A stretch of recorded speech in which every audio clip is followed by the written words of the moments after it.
Hello, എൻ്റെ പേര് Maria. ഞാനൊരു എക്ടോപിക് പ്രഗ്നൻസിയിലൂടെ കടന്നു പോയിട്ടുള്ള ഒരാളാണ്. ആദ്യത്തെ മിസ്കാരേജ് ആയിരുന്നു, രണ്ടാമത്തെ എക്ടോപിക് പ്രഗ്നൻസി ആയിരുന്നു. ഈ ഒരു അനുഭവം ഞാൻ എൻ്റെ ഷോർട്ട് വീഡിയോസിലൂടെ പറഞ്ഞപ്പോൾ കുറച്ച് പേര് ഇതിൻ്റെ ഒരു ലോങ് വീഡിയോ അല്ലെങ്കിൽ ഡീറ്റെയിൽ വീഡിയോ ആവശ്യപ്പെട്ടു. അതുകൊണ്ട് തന്നെ ആദ്യം പറയട്ടെ, ഞാനൊരു ഡോക്ടറല്ല.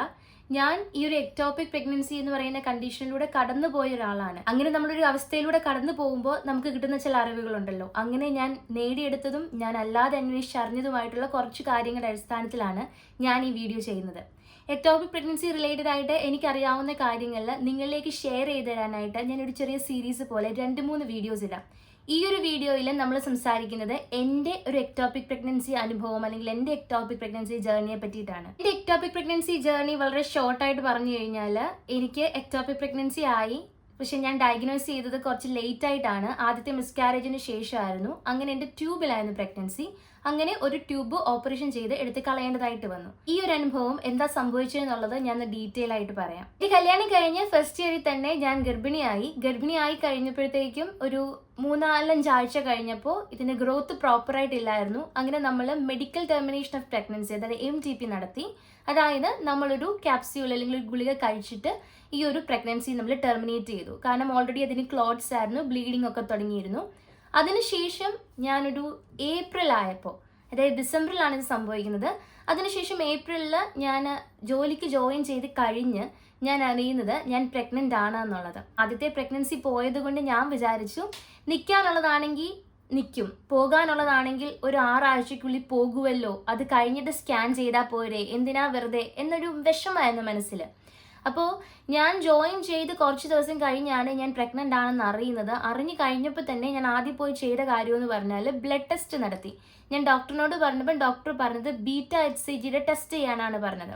കാര്യം എനിക്ക് ആദ്യത്തെ കേസിൽ മിസ്കാരേജ് വന്നുകൊണ്ട് തന്നെ β-HCG നോക്കിക്കഴിഞ്ഞാൽ നമുക്ക് ഏകദേശം അറിയാൻ പറ്റും ഈ ഒരു പ്രഗ്നൻസി മുന്നോട്ട് പോകുന്നുണ്ടോ. അപ്പോൾ ഞാൻ പോയി β-HCGയുടെ ടെസ്റ്റ് ചെയ്തു.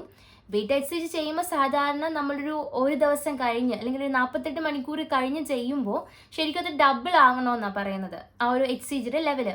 പക്ഷെ എൻ്റെ കേസിൽ അത് 5 times 7 times ഇൻക്രീസ് ചെയ്തു. അപ്പം നമ്മൾ ഓർത്തു, ഓക്കെ കുഴപ്പമൊന്നുമില്ല, എല്ലാം ഇൻക്രീസ് ആവുന്നുണ്ടല്ലോ, എല്ലാം നോർമൽ ആണല്ലോ നമ്മൾ വിചാരിച്ചു. അപ്പം നമ്മൾ എന്ത് ചെയ്തു, ഓക്കെ അങ്ങനെ ഇരിക്കട്ടെ, കുഴപ്പമില്ലല്ലോ, β-HCG എല്ലാം നോർമൽ അല്ലേ, എന്നാൽ പിന്നെ കുറച്ചുകൂടെ മുമ്പോട്ട് പോയിട്ട് നമുക്ക് സ്കാനിങ്ങിന് പോകാം, മുന്നോട്ട് പോവില്ലയോ എന്ന് അറിയട്ടെ എന്നൊക്കെ മനസ്സിലൊരു ചിന്തയായിരുന്നു. അങ്ങനെ നമ്മൾ ഏകദേശം ഏപ്രിൽ സ്റ്റാർട്ടിങ്ങിലാണ് ഫസ്റ്റ് വീക്ക് നമ്മൾ അറിഞ്ഞു പ്രഗ്നൻ്റ് ആണ്. യൂറിൻ ടെസ്റ്റും HCG എല്ലാം ചെയ്തു. അതിനുശേഷം ഡോക്ടറിനെ കാണാൻ പോകുന്നത് ഏപ്രിൽ 28-നാണ്.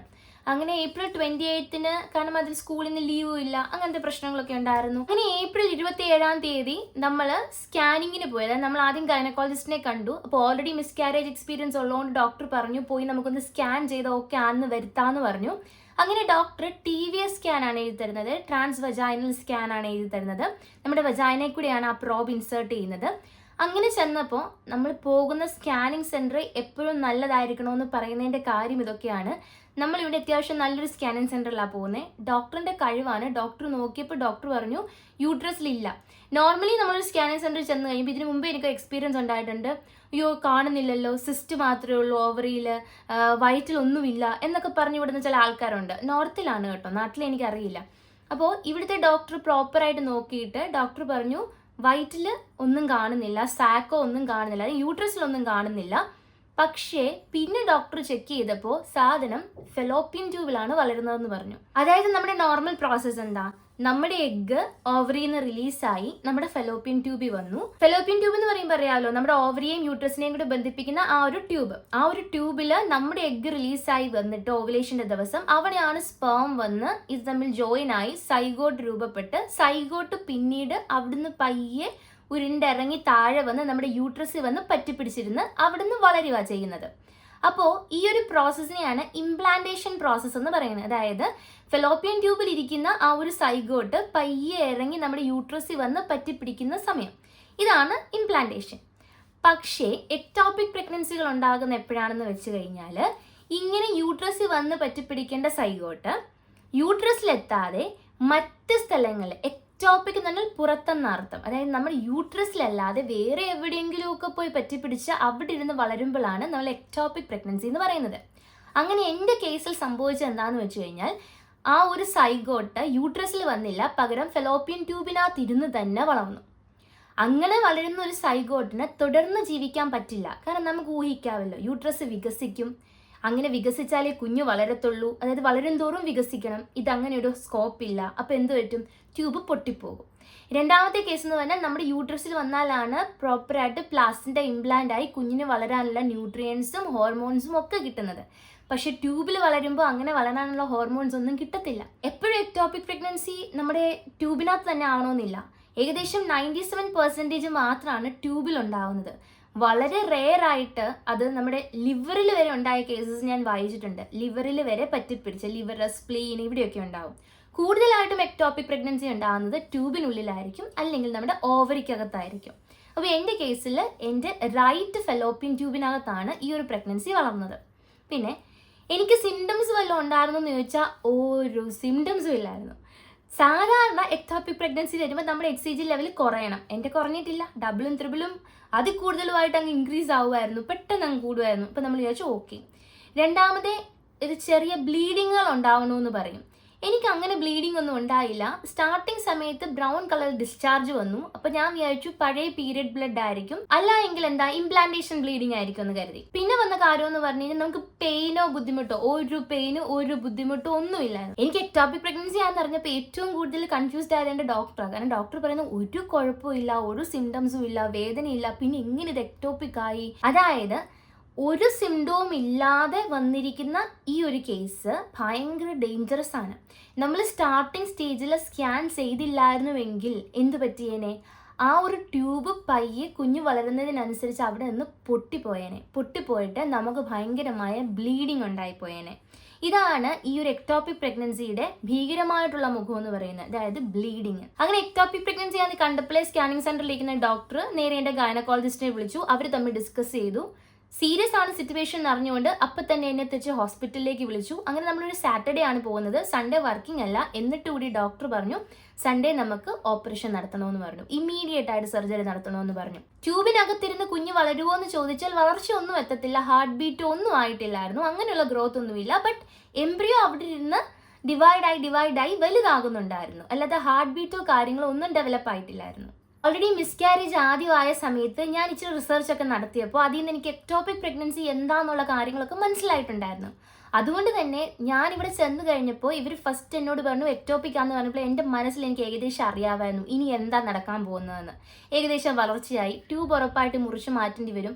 ഇങ്ങനെ വരാൻ പോകുന്ന കാര്യങ്ങളെപ്പറ്റി എല്ലാം എനിക്ക് ഓൾറെഡി ഒരു ധാരണയുണ്ടായിരുന്നുകൊണ്ട് ഞാൻ കുറേയൊക്കെ കൺട്രോൾ ചെയ്ത് നിന്നു. കാരണം എനിക്കറിയാം ഇനിയിപ്പോൾ ഒന്നും ചെയ്യാനില്ല എന്നൊരു സിറ്റുവേഷൻ എനിക്കറിയാം. എന്നെ ചുറ്റുമുള്ളവർ എന്നോടത് തുറന്നു പറയാതിരിക്കാൻ നഴ്സുമാരൊക്കെ ശ്രമിക്കുന്നുണ്ടായിരുന്നു. പക്ഷെ എനിക്കറിയാം എന്താ വരാൻ പോകുന്നതെന്ന് അറിയാമായിരുന്നു. ഇനി എക്ടോപിക് ആണെന്ന് അറിഞ്ഞു കഴിഞ്ഞ് അടുത്ത വരുന്ന പ്രശ്നം എന്ന് പറഞ്ഞു കഴിഞ്ഞാൽ ഇതെങ്ങനെ റിമൂവ് ചെയ്യാമെന്നുള്ളതാണ്. അതായത് ഒരിക്കലും എക്ടോപിക് പ്രഗ്നൻസി നിലനിർത്താനോ അതിനെ അവിടുന്ന് മാറ്റി സ്ഥാപിക്കാനോ ഒന്നും ആരും നിൽക്കില്ല. കാരണം അത് വളരെ ഡേഞ്ചറസ് ആയിട്ടുള്ള ഒരു സിറ്റുവേഷൻ ആണ്. അതായത് അമ്മയ്ക്ക് മരണം സംഭവിച്ചേക്കാവുന്ന ഒരു സിറ്റുവേഷൻ. അതുകൊണ്ട് തന്നെ അടുത്ത് എന്ത് ചെയ്യണം എന്നതായിരുന്നു നമ്മുടെ ചിന്ത. ഫസ്റ്റ് സ്റ്റെപ്പ് ഡോക്ടർ ചെയ്ത് എന്താണെന്ന് വെച്ചാൽ ഒരു HCGയുടെ ടെസ്റ്റ് ചെയ്ത് നോക്കി. അതായത് നമ്മുടെ HCG ഹോർമോണാണ് നമ്മുടെ പ്രഗ്നൻസി മുമ്പോട്ട് പോകുന്നത് പ്രോപ്പർ ആണോ അല്ലയോ എന്നൊക്കെ കുറേയൊക്കെ ഇൻഫർമേഷൻ നമുക്ക് തരുന്നത്. അത് വെച്ച് നോക്കിയപ്പോഴത്തേക്കും എൻ്റെ HCG നല്ല ഹൈ ആയിരുന്നു. അപ്പോൾ ഡോക്ടർ പറഞ്ഞു HCG ലെവൽ കൂടിയിരിക്കുന്നതുകൊണ്ട് നമുക്കിനി മെഡിക്കലി ഇത് കളയാൻ പറ്റില്ല, നമുക്ക് മരുന്ന് കഴിച്ച് എക്ടോപിക് പ്രഗ്നൻസി ട്യൂബിൽ നിന്ന് കളയാൻ പറ്റും. പക്ഷേ ഇത് ഒത്തിരി വളർച്ച എത്തിയത് കൊണ്ട് അങ്ങനെ നമുക്ക് കളയാൻ പറ്റില്ല. അതുകൊണ്ട് നമുക്ക് ഒരു കാര്യം ചെയ്യാൻ പറ്റത്തുള്ളൂ, ആ ട്യൂബ് എക്ടോപിക് പ്രഗ്നൻസി ഉള്ള ഭാഗം മുറിച്ച് മാറ്റുക. ഈ മുറിച്ചു മാറ്റുക എന്ന് പറയുന്നത് ഒരു ഓപ്പറേഷൻ പ്രൊസീജിയർ ആണ്, ലാപ്രോസ്കോപ്പിക് ആണ്, അതായത് കീഹോൾ ശസ്ത്രക്രിയയാണ്. നമുക്ക് നമ്മുടെ വയറിൽ ഈ പുക്കിളിനോട് ചേർന്നൊരു വലിയ ഒരു സ്റ്റിച്ചും പിന്നെ കുറച്ച് താഴെ വേറൊരു ഓപ്പണിങ്ങും, ഈ രണ്ട് ഓപ്പണിങ്ങിൽ കൂടെ പ്രോബ് ഇൻസേർട്ട് ചെയ്തിട്ടാണ് അവർ ഈ ഒരു ശസ്ത്രക്രിയ ചെയ്യുന്നത്. അങ്ങനെ ശനിയാഴ്ച നമ്മൾ സ്കാനിങ് നടത്തുന്നു, ശനിയാഴ്ച വൈകുന്നേരം തന്നെ നമ്മൾ അഡ്മിറ്റ് ആകുന്നു, ഞായറാഴ്ച രാവിലത്തേക്ക് നമുക്ക് ഓപ്പറേഷൻ പറയുന്നു. നമുക്ക് ചിന്തിക്കാൻ പോലുള്ളൊരു ടൈം കിട്ടുന്നില്ലായിരുന്നു. അങ്ങനെ പറഞ്ഞ് നമ്മളെ ഭക്ഷണമൊന്നും കഴിക്കില്ല, ഓപ്പറേഷന് വേണ്ടി പ്രിപ്പയർ ആകാൻ വേണ്ടി എല്ലാം റെഡിയാക്കി തലേദിവസം രാത്രി തൊട്ടേ ഫുഡൊക്കെ കട്ട് ചെയ്ത് നമ്മൾ കിടക്കുന്നു. രാവിലെ ആയപ്പോഴത്തേക്കും ഓപ്പറേഷൻ തിയേറ്ററിലേക്ക് കൊണ്ടുപോകുന്നു. അപ്പം ഞാനിവിടെ ഡൽഹിയിൽ ഒരു ക്ലിനിക്കിലാണ് ഇത് ചെയ്തത്, നമുക്കറിയാവുന്ന ഡോക്ടറാണ്. അപ്പം അതിനുള്ള സൗകര്യങ്ങളേ ഉള്ളൂ. ഫസ്റ്റ് ടൈമാണ് ഞാനൊരു ഓപ്പറേഷൻ റൂം കാണുന്നത്, ഫസ്റ്റ് ടൈമാണ് ഞാൻ ഇതിനെപ്പറ്റിയൊക്കെ കേൾക്കുന്നത്. പിന്നെ കൂടെ നിൽക്കുന്ന ഹിന്ദിക്കാരാണ്, അപ്പം നമുക്ക് എന്തെങ്കിലുമൊക്കെ പറയണമെങ്കിലൊക്കെ തന്നെ നമുക്ക് പറഞ്ഞു തരാനൊന്നും ആരുമില്ല, നമുക്ക് മനസ്സിലാവില്ല. അങ്ങനെ ഒരു എക്സ്പീരിയൻസ്. അപ്പോൾ ഞാൻ ചെന്നപ്പോൾ തന്നെ ഓപ്പറേഷൻ തിയേറ്ററിൽ കയറിയപ്പോൾ തന്നെ എനിക്ക് പേടിയായിരുന്നു. കാരണം 2 ആണുങ്ങൾ, ഒരാൾ അനസ്തേഷ്യോളജിസ്റ്റ്, പുള്ളി വളരെ കൂളായിട്ട് കാഷ്വൽ ഡ്രസ്സിങ്ങിൽ, വേറൊരാൾ സർജൻ്റെ കൂടെ ഒരു അസിസ്റ്റൻറ്റ്, അവരൊക്കെ അവരുടെ ആ ഒരു ഇതിലെ ഡ്രസ്സിലാണ് നിൽക്കുന്നത്. പിന്നെ എൻ്റെ ഡോക്ടറെ കാണുന്നില്ല. അപ്പോൾ എനിക്ക് പരിചയമുള്ള ആരുമില്ല. പിന്നെ കയറി കഴിഞ്ഞ് അവർ നമ്മുടെ നടു ഇങ്ങനെ വളച്ച് വെച്ചിട്ട് അനസ്തേഷ്യ കുത്തി കഴിഞ്ഞപ്പോഴത്തേക്കും പിന്നെ നമുക്കൊരു പയ്യെ ഒരു ഉറക്കമാണ്. നമ്മുടെ ശരീരത്തിൽ എന്തൊക്കെയോ ചെയ്യുന്നുണ്ടെന്ന് അറിയാം, ബട്ട് നമുക്ക് വേദനയൊന്നും അറിയില്ല.